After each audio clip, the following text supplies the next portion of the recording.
সাথী, আমাকে আমাকে ক্ষমা করে দাও সাথী।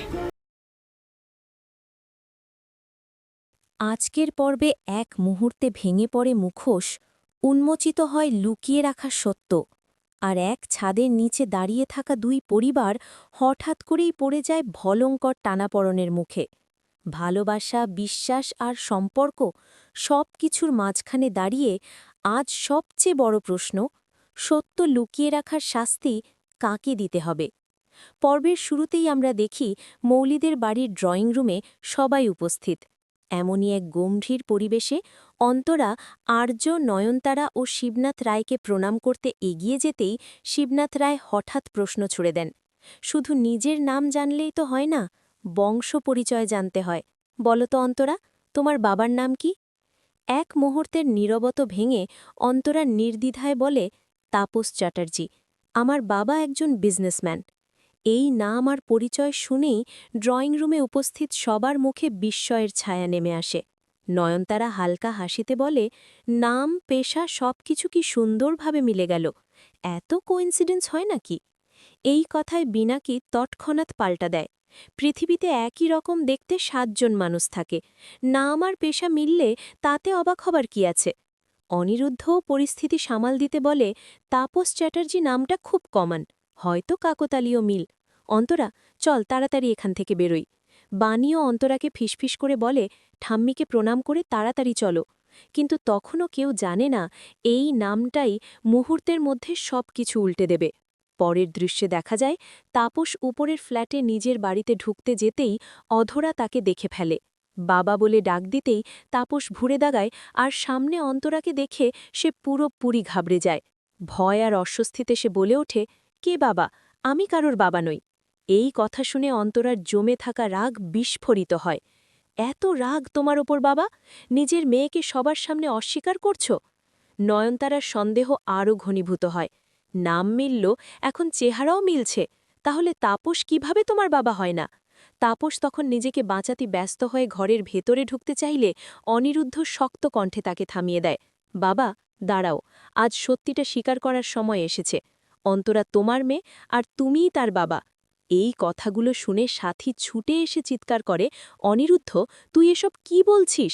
অন্তরা তোর বাবার মেয়ে মানে কি? ঠিক তখনই বাণী ঠান্ডা মাথায় বলে, মিস্টার চ্যাটার্জি ঠিকই বলেছেন, অন্তরা আসলে অনিরুদ্ধর সৎ বোন। বাণীর এই কথা সাথীর মাথায় আগুন ধরিয়ে দেয়। রাগে সে ফুলদানি ছুঁড়ে মারে বাণীর দিকে আর চিৎকার করে, সব মিথ্যে। অনিরুদ্ধ, তুই কেন চুপ করে আছিস? তোর সামনে তোর বাবাকে অপমান করা হচ্ছে। কিন্তু অনিরুদ্ধ এবার চুপ থাকে না। সে স্পষ্ট জানিয়ে দেয়, মা, বাণী কিছু মিথ্যে বলছে না। এতদিন শুধু তোমার দিকে তাকিয়ে বাবার সম্মান বাঁচাতে আমি চুপ ছিলাম। আজ অন্তরা আর আর্যর বিয়ে না হলে এই সত্য কখনোই সামনে আসত না। এবার মৌলি বাণীর দিকে তীব্র অভিযোগ ছুড়ে দেয়, বাণী একটা কাল সাপ, যেখানে যাবে সব শেষ করে দেবে। সবটা প্ল্যান করেই সে এই বিয়েটা দিয়েছে, যাতে সব সত্য সবার সামনে আসে, সংসারটা ভেঙে যায়। সাথী কান্নায় ভেঙে পড়ে বলে, আমার ছেলের বউ আমার সংসার ভেঙে দিয়েছে। অথচ তাপস তখনও চিৎকার করে বলতে থাকে, সব মিথ্যে, আমি এই মেয়েটাকে চিনি না। কিন্তু অনিরুদ্ধ এবার প্রমাণ নিয়ে দাঁড়ায়। বিনাকির প্রশ্নের জবাবে সে নিজের ফোন থেকে তাপস, কাবেরী আর অন্তরার ছবি দেখায়। প্রমাণ দেখে সবাই স্তব্ধ। অনিরুদ্ধ তখন সাথীকে বলে, মা, বাণী তোমাকে ঠকায়নি, যিনি ঠকিয়েছেন সে হচ্ছে বাবা। এই আঘাতে সাথী চূড়ান্ত সিদ্ধান্ত জানিয়ে দেয়, আমি বাণীকে কখনোই এই বাড়ির চৌকাঠ পেরোতে দেব না, হয় বাণী থাকবে, নয় আমি।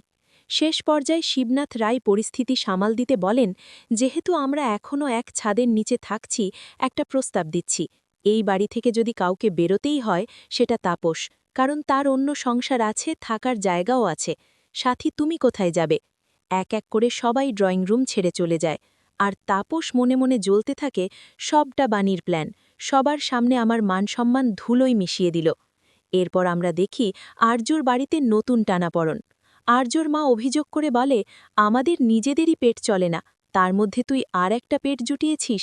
কিছুক্ষণ পর অন্তরা নতুন শাড়ি পরে এসে জানতে চাইলে আর্যর মা মিষ্টি গলার বলে, খুব সুন্দর লাগছে, আর্যর বাবা বোম্বে থেকে এনে দিয়েছে, তোকে তো আর সস্তা শাড়ি পরতে দিতে পারি না।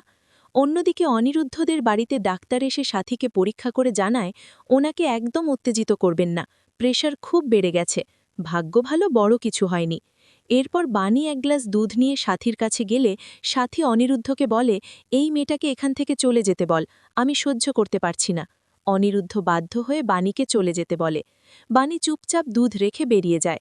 শেষ দৃশ্যে তাপস সাথীর সামনে হাত জোড় করে দাঁড়িয়ে ক্ষমা চাইতে থাকে, ভুল করেছি, প্লিজ আমাকে ক্ষমা করে দাও। আগামী পর্বে দেখা যাবে কাবেরীকে বাড়িতে ডেকে এনে সাথী নিজেই তাকে বরণ করে ঘরে তুলবে, আর সেই সিদ্ধান্ত নতুন কোন ঝড় ডেকে আনবে তা জানতে চোখ রাখতেই হবে পরের পর্বে।